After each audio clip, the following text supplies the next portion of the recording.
Wyoming is often reduced to a single image. A geyser erupting on schedule. A postcard mountain under a perfect sky. A place people pass through, not into. But that version of Wyoming is incomplete. This is the least populated state in America. Yet it holds some of the deepest silence left on the continent. A land where distance still matters, where landscapes weren't designed to impress but to endure. Here, mountains rise without warning. Valleys stretch without explanation. Entire towns appear, serve their purpose and disappear again, leaving only stone, wind and memory. Beneath the familiar names lies another Wyoming, one shaped by fire instead of time. By glaciers that never fully left. By rivers that still decide where life is allowed to exist. A place where the ground can breathe, the water can burn, and the past feels closer than the present. These aren't the sights most people come for. They're the ones you stumble upon when the road narrows, when the crowds fall away, when the map stops offering reassurance. The places locals mention briefly, if at all, the ones that don't need signs to explain themselves. This is not the Wyoming you've seen before. This is the Wyoming that waits, quietly, beyond the edge of expectation.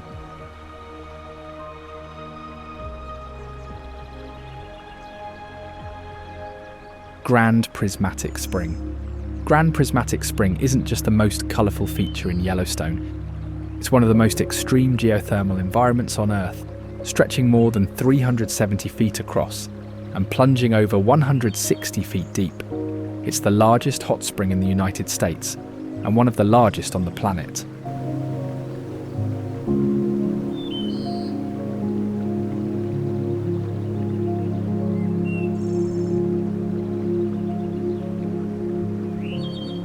The vivid blues, greens, yellows and fiery oranges aren't minerals or algae stains, they're living organisms.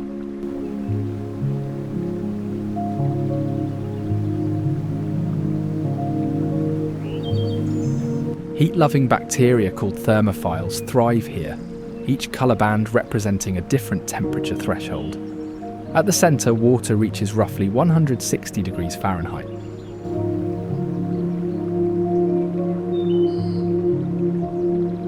Hot enough to kill almost all life, creating the deep sapphire blue that looks almost unreal. As the temperature cools outward, life explodes into colour.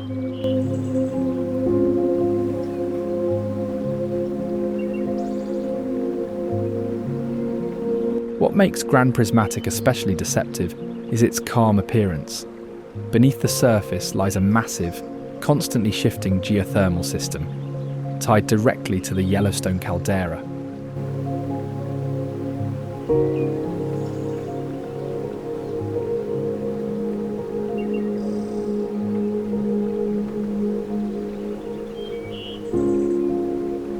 One of the largest active volcanic systems on Earth. The ground around it is fragile, thin and unstable, shaped by heat rather than time.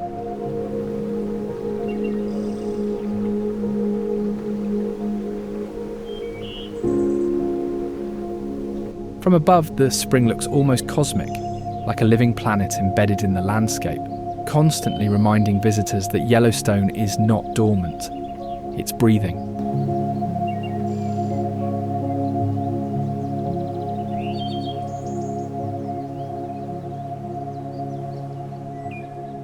Teton Range. The Teton Range rises abruptly from the valley floor with almost no foothills to soften its ascent. That sudden vertical rise is what gives the Tetons their striking, almost unnatural appearance.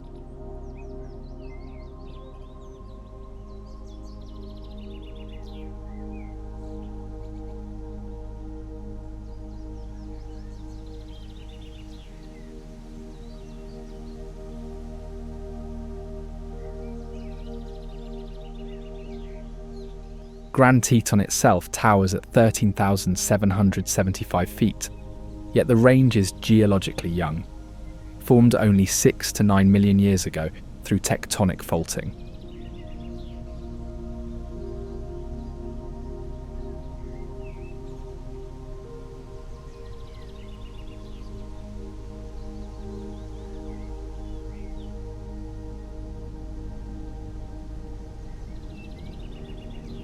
Unlike rounded mountain chains shaped slowly by erosion, the Tetons were thrust upward violently, then carved by glaciers into sharp ridgelines and dramatic spires.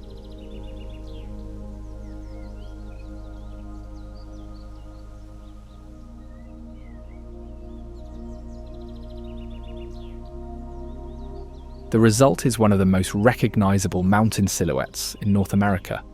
Glacial lakes, hanging valleys, and knife-edge peaks dominate the landscape, creating constant visual contrast between serenity and raw power.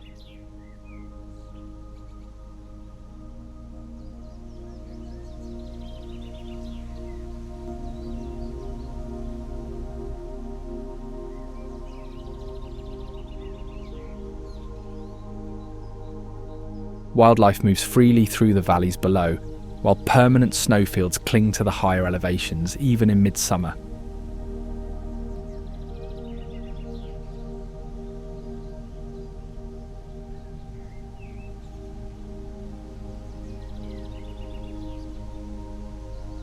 The Tetons feel less like a destination and more like a boundary, a wall separating civilization from something older and less forgiving.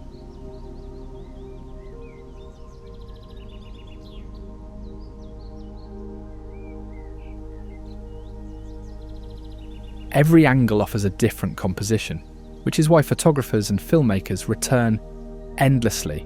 The range doesn't sprawl, it stands. And in doing so, it defines the entire region around it.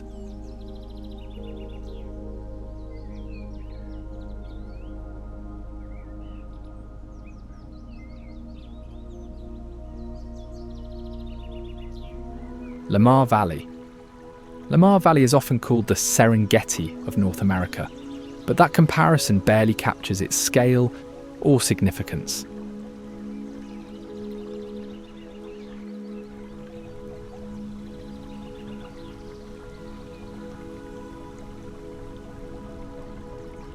This broad, open valley in northeastern Yellowstone functions as one of the most intact wildlife ecosystems in the lower 48 states.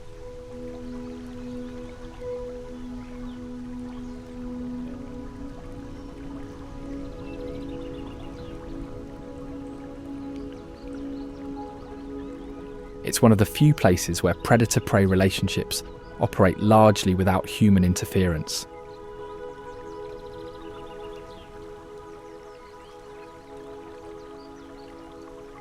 Massive bison herds move across the plains, elk migrate seasonally through the valley, and wolves, reintroduced in the 1990s, reshape the entire landscape by altering animal behaviour.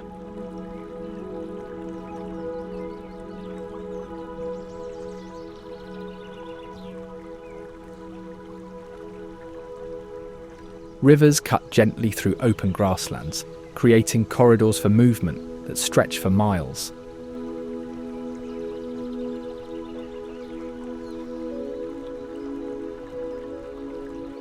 Unlike Yellowstone's geothermal basins or canyon systems, Lamar Valley's beauty is subtle and expansive. The drama unfolds slowly, through movement, silence, and distance.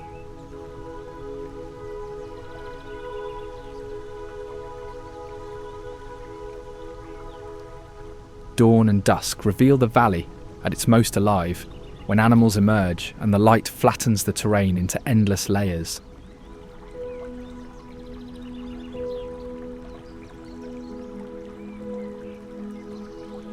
There are no towering peaks here, no waterfalls commanding attention.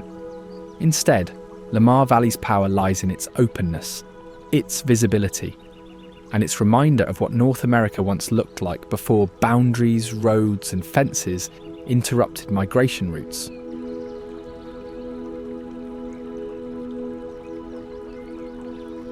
Cirque of the Towers. Cirque of the Towers feels less like a place and more like a geological event frozen mid-motion. Located deep within the Wind River Range, this semicircular wall of granite spires rises abruptly from alpine basins, carved by ancient glaciers.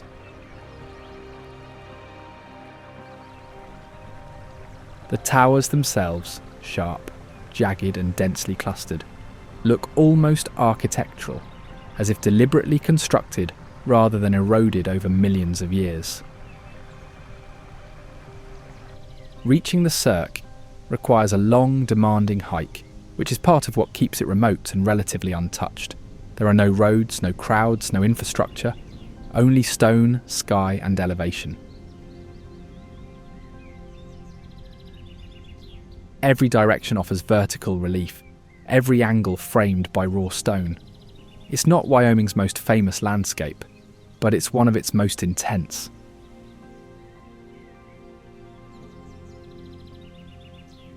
Wind River Range. The Wind River Range is Wyoming's wildest mountain system, vast, rugged, and largely inaccessible.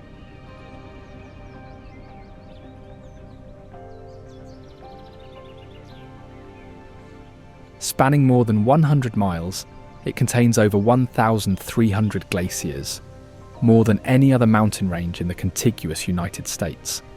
These glaciers carve deep U-shaped valleys, sharp ridgelines, and remote basins that still feel geologically active.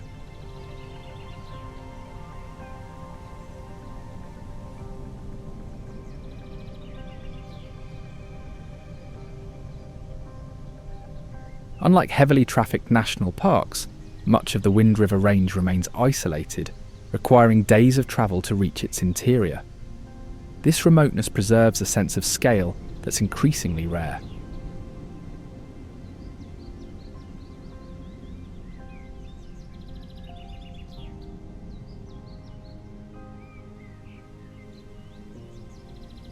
Alpine lakes sit at high elevations, reflecting granite walls that rise thousands of feet, almost vertically.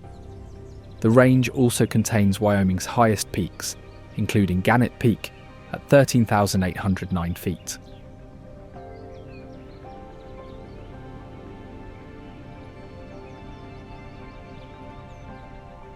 Weather here changes quickly, and terrain can shift from gentle meadows to exposed rock without warning. The Wind River Range isn't curated or softened for visitors. It exists on its own terms.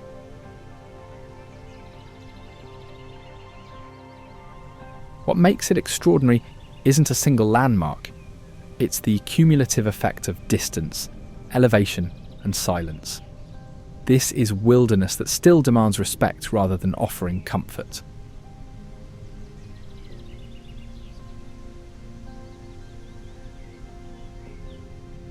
Devil's Tower National Monument.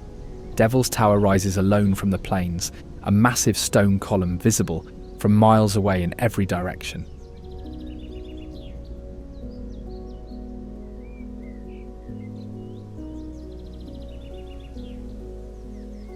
Standing 867 feet above its base, it was formed when molten magma hardened underground and the surrounding rocks slowly eroded away, leaving the tower exposed.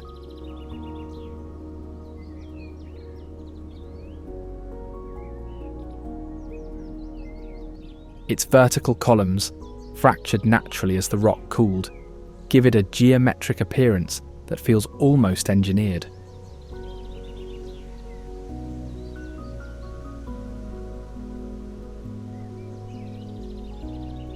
Declared the first national monument in US history in 1906, Devil's Tower holds deep cultural significance for several Native American tribes who consider it a sacred site.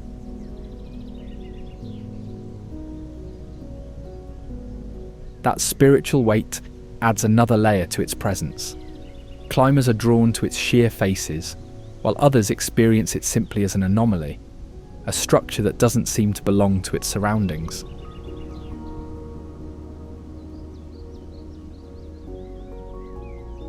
There are no nearby mountain ranges to contextualize it. no gradual elevation changes. It simply stands. The tower's isolation amplifies its impact, making it one of the most instantly recognisable landforms in the country.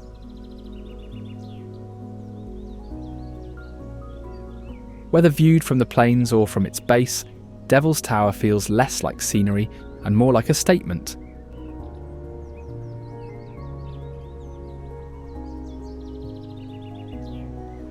Grand Canyon of the Yellowstone. The Grand Canyon of the Yellowstone cuts violently through the heart of the park, revealing layers of volcanic rock altered by heat, water and time.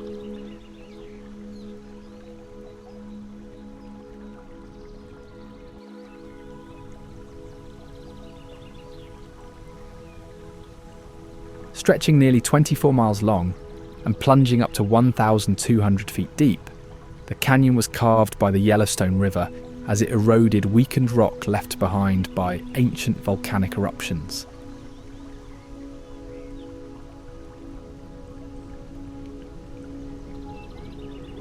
The canyon's colours, yellows, reds, whites and pinks, aren't decorative, they're chemical. Hydrothermal activity altered the rock, oxidising minerals and creating a palette that changes with light and moisture.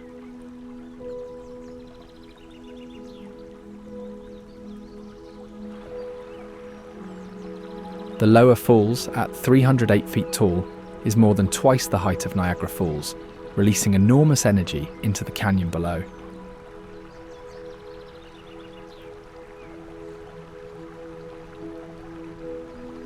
Mist rises constantly, reshaping the walls through freeze-thaw cycles and erosion.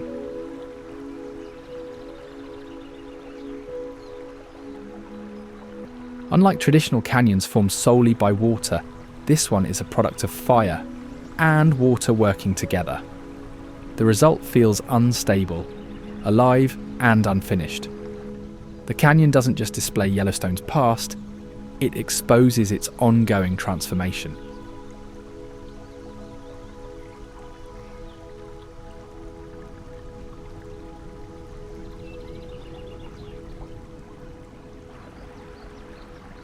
Yellowstone Lake. At over 7,700 feet above sea level, Yellowstone Lake quietly holds the title of one of the largest high-elevation lakes in North America.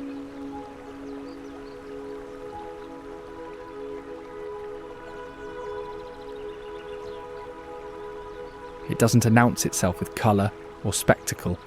Instead, its scale unfolds slowly.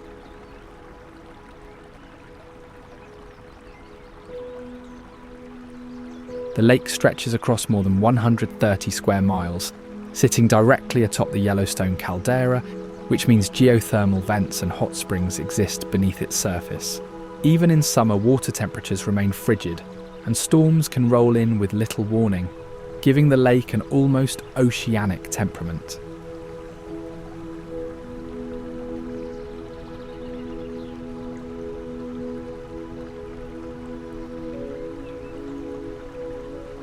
What makes Yellowstone Lake unique isn't just its size, but its instability.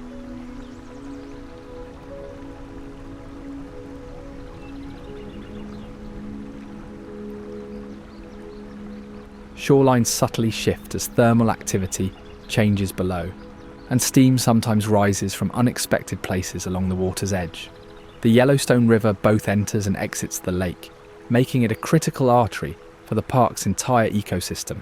Wildlife depends on its marshes and tributaries, while anglers are drawn to its legendary cutthroat trout history.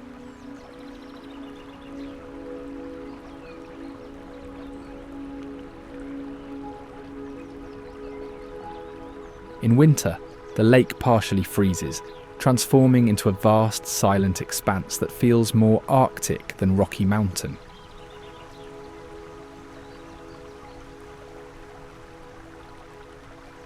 Yellowstone Lake isn't dramatic at first glance. It's powerful through restraint. Green River Lakes. The Green River Lakes sit quietly at the northern edge of the Wind River Range, framed by towering granite peaks and dense forests.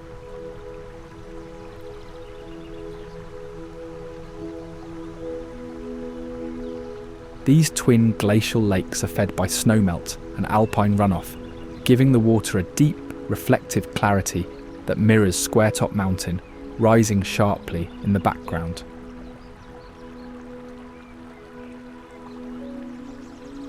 What sets this area apart is its sense of origin.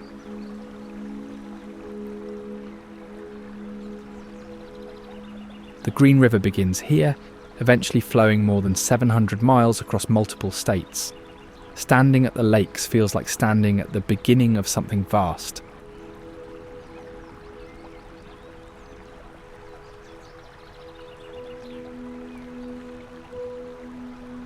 Unlike heavily visited alpine lakes elsewhere, Green River lakes retain a feeling of separation. Campsites are spread out, trails are long, and silence dominates the landscape.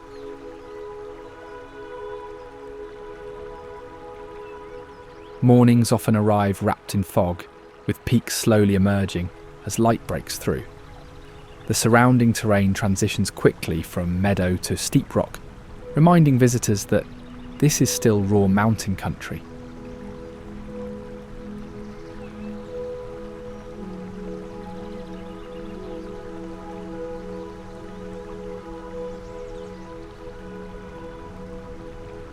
Wildlife moves freely through the basin, and the absence of development keeps the area visually clean. There's no spectacle here, just balance. Water, stone, forest, and sky arranged in near perfect proportion.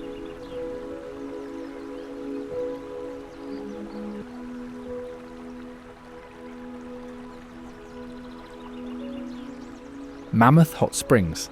Mammoth Hot Springs looks nothing like the rest of Yellowstone, and that's exactly why it stands out.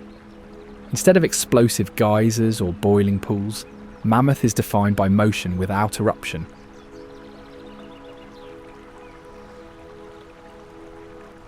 Hot, mineral-rich water rises continuously through limestone, depositing travertine terraces that form cascading steps and sculpted walls.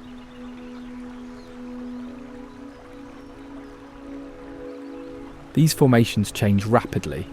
Entire sections can appear or dry up within weeks, making Mammoth one of the most dynamic landscapes in the park. The palette is muted compared to Grand Prismatic, dominated by whites, creams and pale oranges, but the texture is unmatched.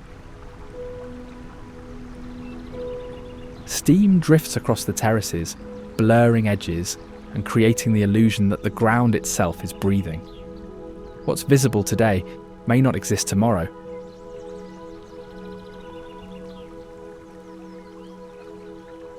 What's visible today may not exist tomorrow. Native American tribes knew of these springs long before formal exploration, drawn to their warmth and mineral properties.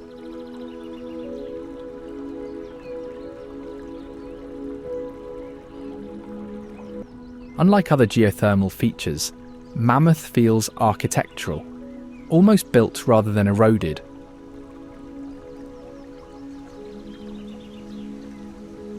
Walkways wind through the formations, but even then the scale feels intimate rather than overwhelming. It's Yellowstone's quiet experiment in constant change.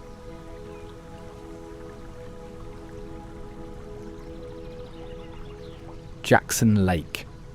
Jackson Lake feels expansive in a way that few mountain lakes do.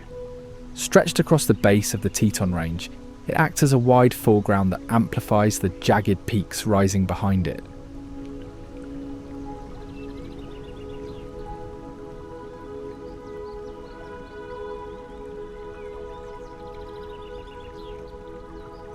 Formed by glacial activity and later expanded by the Jackson Lake Dam in 1916, the lake now covers roughly 25,000 acres. Despite human modification, it retains a wild character.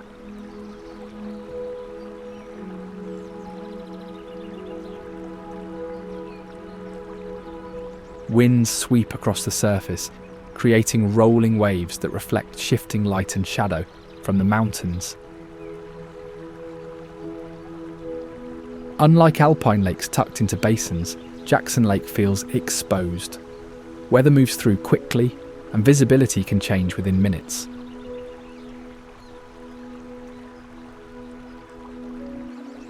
The Snake River flows directly into and out of the lake, tying it into a much larger watershed. Boaters, anglers, and photographers are drawn to its open water, but even at peak season, the lake never feels confined. It serves as a visual anchor for the Tetons.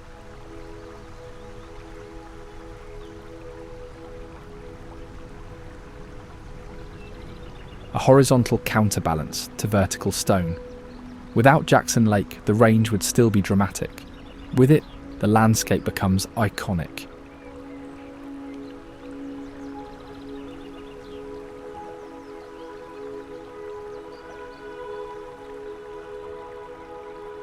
Titcomb Basin. Titcomb Basin exists far from roads, crowds, and casual access.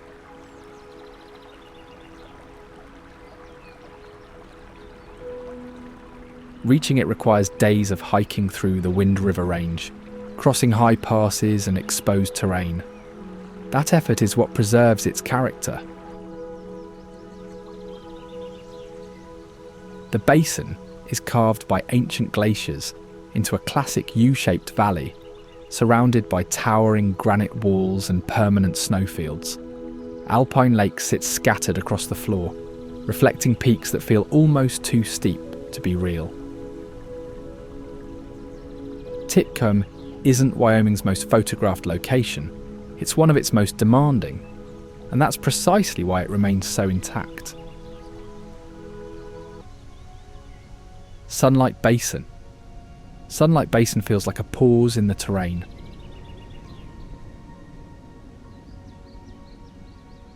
A wide, open valley tucked between mountain ranges, far from major roads or towns. Meadows stretch outward, broken by dense forest patches and the winding path of Sunlight Creek.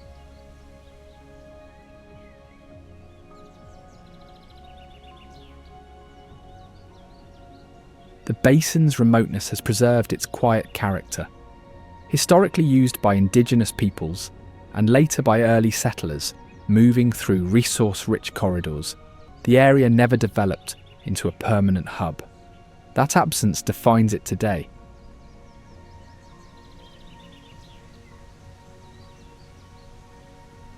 The landscape is gentle compared to Wyoming's harsher ranges, but no less compelling.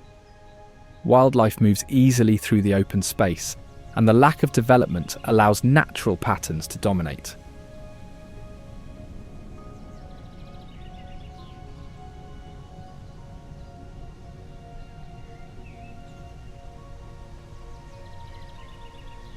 The nearby Sunlight Creek Bridge, rising nearly 300 feet, provides one of the few dramatic vertical elements in the basin, connecting isolated areas without disrupting the valley's openness.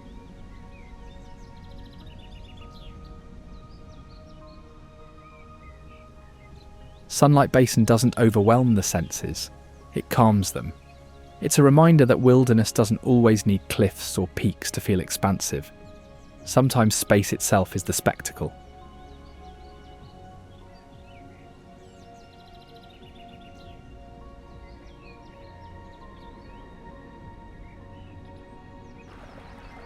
Star Valley. Star Valley runs long and narrow through western Wyoming, defined by agriculture, mountains, and water.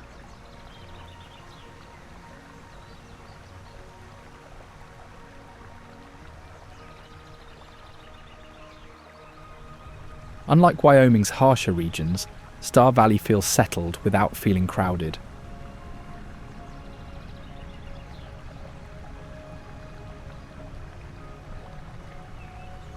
The Salt River flows through its centre, sustaining farms, ranches, and small towns that have existed here for generations.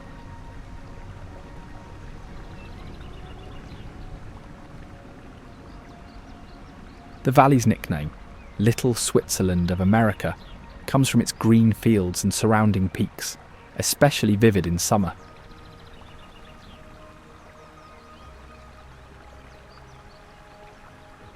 What makes Star Valley stand out is its balance. Snowfall in winter transforms it into a quiet, insulated landscape, while spring runoff renews the land without overwhelming it.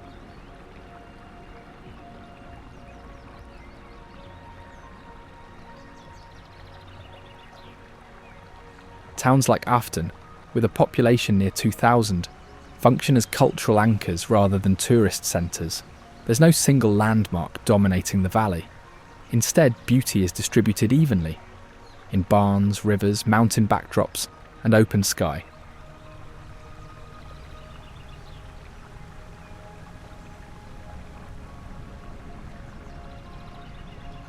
Star Valley represents a version of Wyoming that still operates at a human scale, shaped by land rather than extracted from it.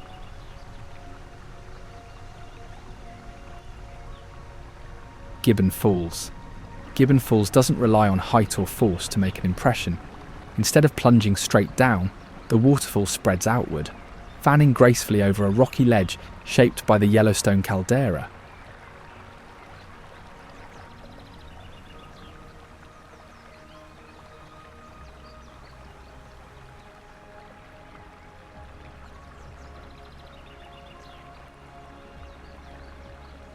Dropping approximately 84 feet, it creates a wide flowing cascade that contrasts sharply with the park's more violent water features.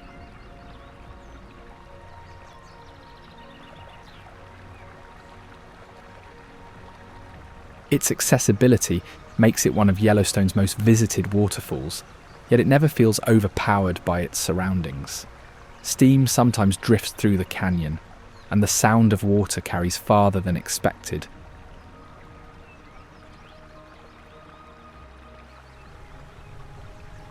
The falls sit at a transition point between volcanic terrain and forested slopes, visually connecting two very different landscapes. Named after Colonel John Gibbon, an early military explorer, the site has long served as a natural landmark.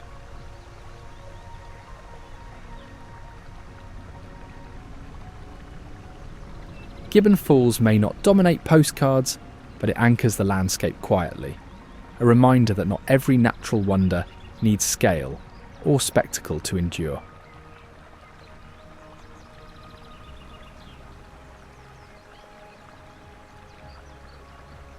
Snake River. The Snake River isn't defined by a single moment or landmark. Its power comes from continuity.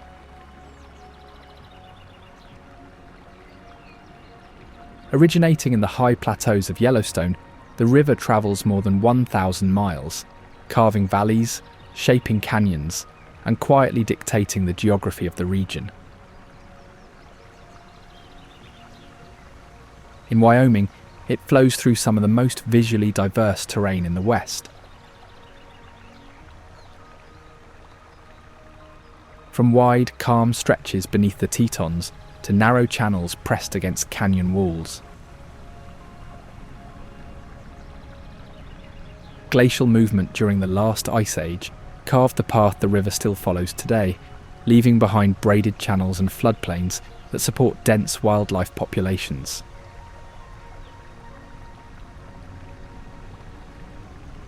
Elk, moose, birds and predators rely on its banks year-round. The river's temperament changes with the seasons. Spring snowmelt swells its volume, while late summer reveals gravel bars and slow-moving channels. Recreation follows those rhythms, but the river itself remains indifferent. It existed long before access points, and it will continue to redraw the landscape long after they're gone. The Snake River isn't a spectacle, it's a system, quietly holding the region together.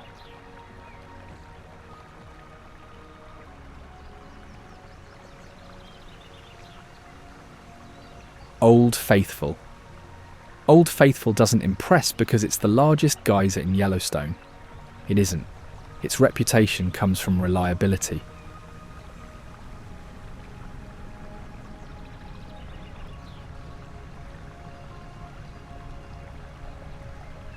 On average, it erupts every 90 minutes, sending thousands of gallons of near-boiling water up to 180 feet into the air. That consistency is rare in a geothermal system defined by chaos.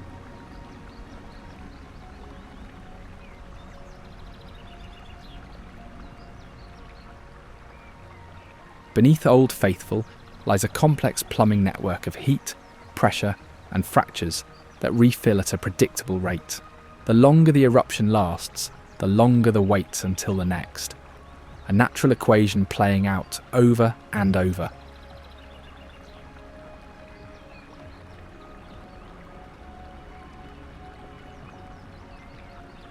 What makes Old Faithful remarkable is how it reveals the mechanics of Yellowstone in real time. Visitors don't just watch an eruption, they wait for it, tracking time like early explorers once did.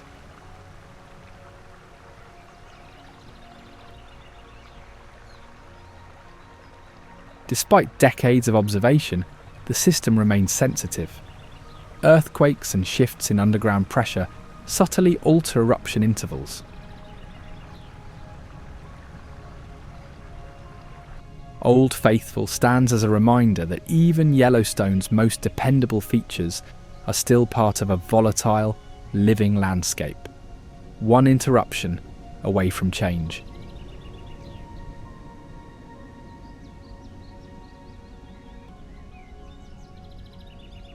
Bighorn Mountains. The Bighorn Mountains don't announce themselves the way younger ranges do. They've had time to soften. With rock formations dating back more than 3 billion years, they are among the oldest mountains on Earth. And expose layers that tell an exceptionally long geological story.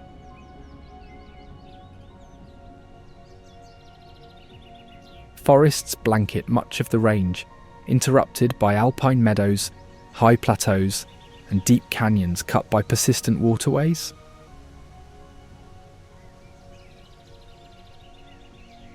Unlike Wyoming's sharper ranges, the Bighorns feel expansive rather than vertical.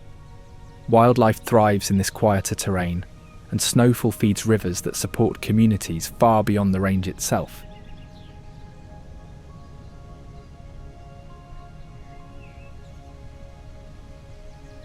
Historically, the mountains served as hunting grounds, travel corridors, and natural boundaries.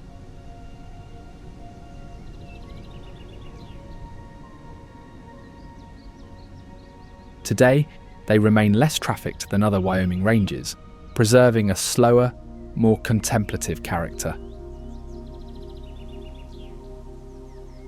The Bighorns don't overwhelm, they endure. Their beauty comes from age, from having been shaped, worn down, and revealed rather than thrust upward dramatically. Mormon Row. Mormon Row is quiet in a way that feels deliberate.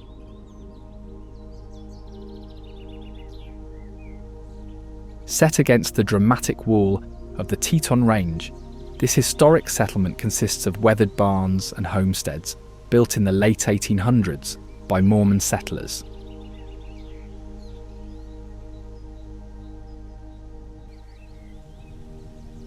The structures are modest, practical, and carefully placed, designed to survive harsh winters rather than impress.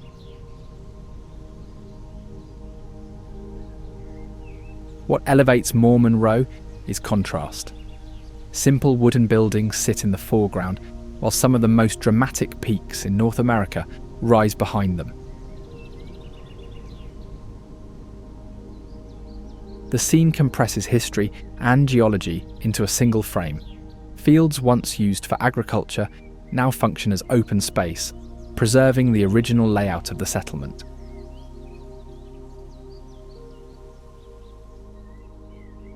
Unlike museums or reconstructed sites, Mormon Row remains rooted in place, unchanged by relocation or reinvention. It offers a rare visual narrative, human scale set against overwhelming natural scale.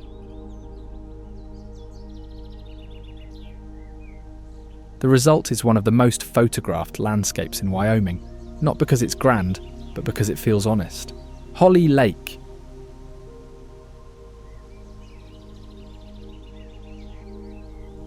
Sunlight Creek Bridge. The Sunlight Creek Bridge doesn't ease you into its presence. It confronts you.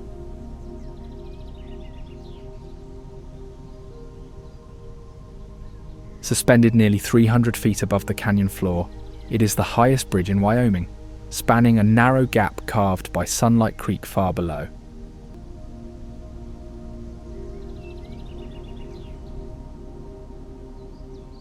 Built in the early 20th century, the bridge was never intended as a tourist attraction. It was constructed out of necessity, to connect isolated mining claims and settlements in one of the most rugged parts of the state.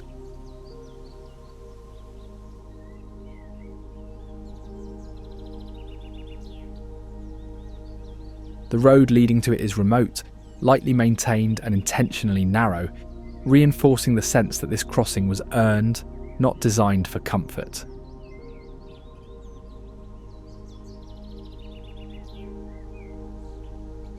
From the bridge deck, the canyon drops away sharply, exposing layers of rock shaped by water and time.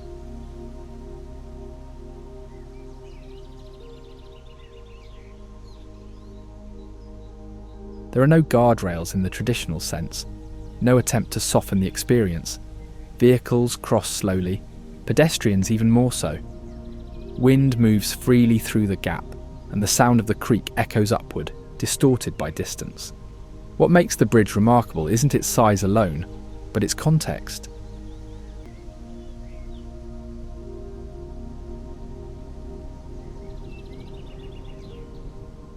It exists in a place where infrastructure rarely intrudes, and when it does, it feels temporary against the landscape. The Sunlight Creek Bridge isn't meant to be admired, it's meant to be crossed and remembered.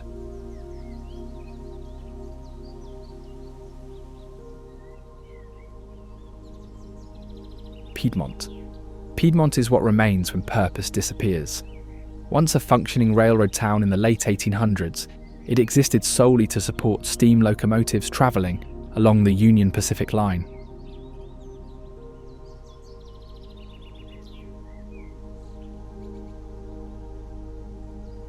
Trains stopped here to refuel with water and charcoal, and for a brief time, Piedmont thrived.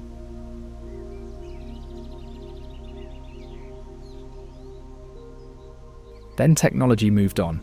Steam engines were replaced, routes shifted, and the town was abandoned almost overnight. Today, Piedmont sits in a semi-arid landscape, its structures reduced to foundations, scattered debris, and wind-shaped remnants.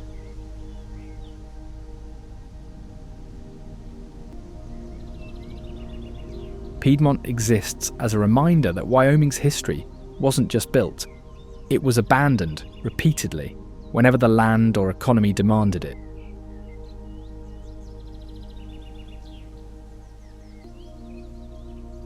Piedmont charcoal kilns. Just outside Piedmont stand the charcoal kilns, massive beehive-shaped stone structures that feel more industrial than historic. Built in the late 19th century, these kilns were used to produce charcoal for smelting ore in nearby mining operations. These kilns didn't just support progress, they consumed the land to fuel it.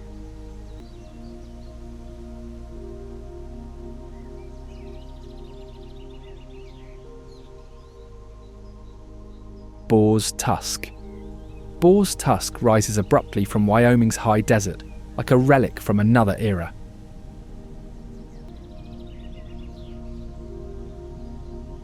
Standing roughly 400 feet tall, this jagged formation is the hardened core of an ancient volcano. Boar's Tusk is often overlooked because it lacks amenities or easy access, but that absence is part of its appeal. From a distance, it appears almost artificial, like a monument placed deliberately on the plain.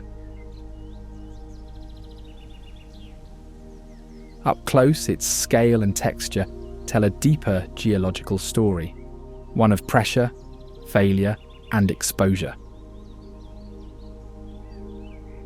Kilpecker Sand Dunes.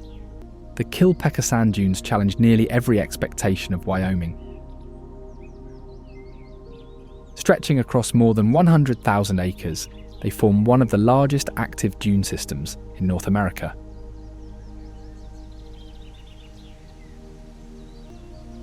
Wind constantly reshapes the landscape, creating ridges that shift position from season to season. Some dunes rise over 100 feet, while others flatten and disappear entirely.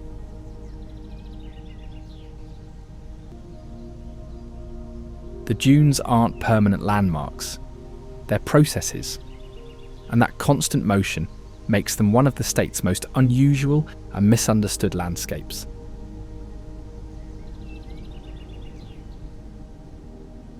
Wyoming doesn't end the way most places do. There's no clear conclusion, no final viewpoint where everything suddenly makes sense.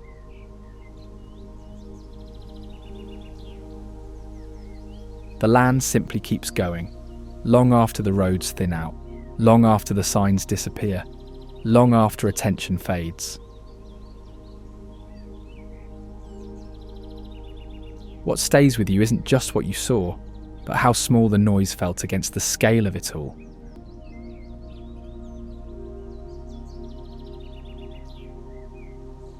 The silence here isn't empty, it's layered with time, with fire beneath the ground, with glaciers that carved and left without apology, with towns that rose, worked and vanished as if they were never meant to last.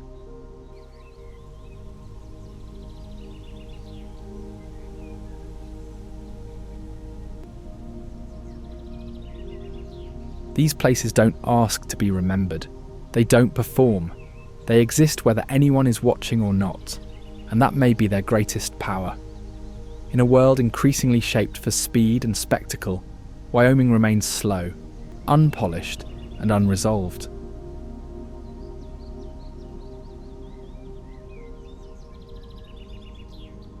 Long after the images fade, the feeling lingers that there are still corners of this country untouched by urgency. That not everything needs to be named, measured, or optimized. Some landscapes are meant to remain partially unknown. Wyoming isn't trying to impress you. It never needed to. It simply waits, unchanged, patient, and vast.